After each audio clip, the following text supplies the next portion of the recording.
అందుకే vote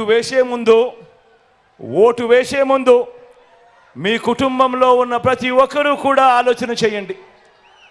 vote వేసే ముందు ప్రతి ఒక్కరూ కూడా మీ పిల్లలతో ఆలోచన చేయండి, మీ భార్యలతో ఆలోచన చేయండి, మీ అవ్వ తాతలతో ఆలోచన చేయండి, మీ ఇంట్లో ఉన్న ఆడపడుచులందరితో కూడా ఆలోచన చేయండి. కూర్చొని 1కి 10 సార్లు ఆలోచన చేయండి. ఓటు వేసే ముందు ఎవరి వల్ల మంచి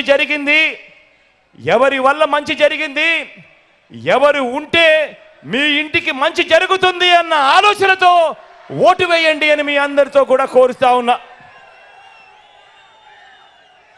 అందుకే మళ్ళీ చెప్తా ఉన్నాను, అందుకే ఈసారి జరగబోయే ఎన్నికలు కేవలం ఎమ్మెల్యేలను ఎంపీలను ఎన్నుకునే ఎన్నికలు కావు.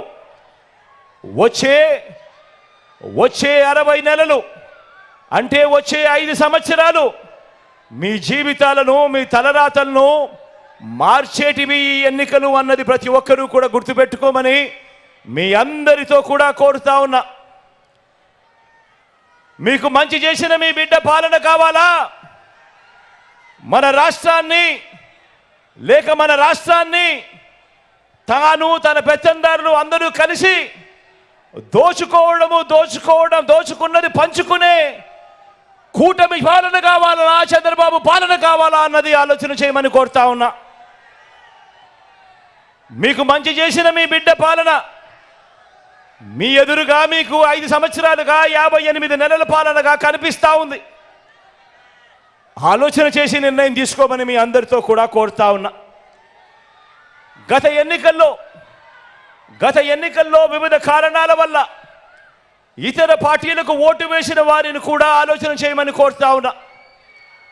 ఇదే సందర్భంగా అడుగుతా ఉన్నా, కులం కారణం కావచ్చు, లేదా ఎప్పటి నుంచో ఆ పార్టీలో ఉన్నామన్న కారణం కావచ్చు, లేదా మరో ఇతరత్ర కారణం కావచ్చు, కానీ ప్రతి ఒక్కరూ కూడా ఆలోచన చేయమని అడుగుతా ఉన్నా.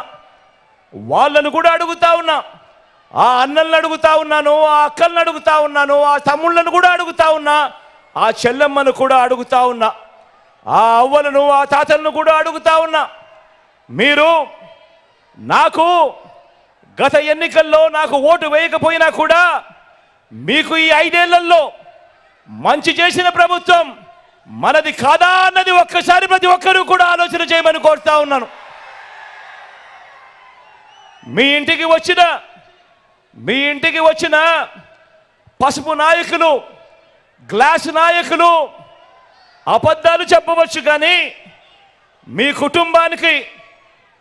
కుటుంబానికి మీ బ్యాంకు ఖాతాల్లోకి మీ చేతికి గత 55 నెలల పాలనలో జమ అయిన చేతికందిన స్కీముల డబ్బుల వివరాలు మీకు నిజాలే చెబుతాయి అన్నది ప్రతి ఒక్కరూ కూడా గమనించమని కోరుతా ఉన్నా. మీ ఇళ్లకు వస్తా ఉన్న వాలంటీర్ సేవలు, మీ ఇంటి ముంగటికే వచ్చిన పెన్షన్, మీ ఇంటి ముంగటికే వచ్చిన రేషన్, మీ ఇంటి ముంగటికే వచ్చిన వైద్య సేవలు, మీ ఇంటి ముంగటికే వచ్చిన సర్టిఫికెట్లు, పౌర సేవలు, మీకు అందిన ఇళ్ల పట్టాలు, ఇవన్నీ కూడా మీకు నిజాలే చెబుతాయి. మారిన మన గవర్నమెంట్ బడులు, మారిన మన పిల్లల చదువులు, గ్రామంలోనే వైద్య సేవలు, మారిన మన వ్యవసాయం, ఇవన్నీ కూడా మీకు నిజాలే చెబుతాయి. అందుకే చెప్తా ఉన్నా, మళ్ళీ ఆలోచన చేయండి. ఎవరి పాలనలో మీకు మంచి జరిగింది, ఎవరు ఉంటే మీ బ్రతుకులకు మంచి జరుగుతుంది అన్నది ఆలోచన చేసి నిర్ణయం తీసుకోమని ప్రతి ఒక్కరిని కూడా కోరుతా ఉన్నా. ఈ ఎన్నికల్లో ఇంటింటికి మంచి చేశాం కాబట్టి, ఈ ఎన్నికల్లో ఇంటింటికి మీ బిడ్డ మంచి చేశాడు కాబట్టి, మీ బిడ్డ ఒంటరిగా బయలుదేరాడు ఎన్నికలలో యుద్ధానికి. అందరినీ మోసం చేశారు కాబట్టి, చెప్పుకునేందుకు ఏ మంచి లేదు కాబట్టి కూటమిగా వారందరూ కూడా ఏకమయ్యారు. మీ బిడ్డ ఒక్కడు, నక్కలు తోడేళ్ళు అనేక మంది. జరగబోతా ఉంది కురుక్షేత్ర సమర యుద్ధం. సిద్ధమేనా?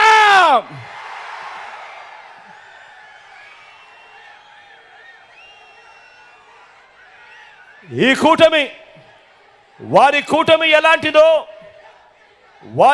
ఎలాంటిదో మీరే చూస్తున్నారు కదా. వారి కూటమి ఎలాంటిదో మీరే చూస్తున్నారు కదా.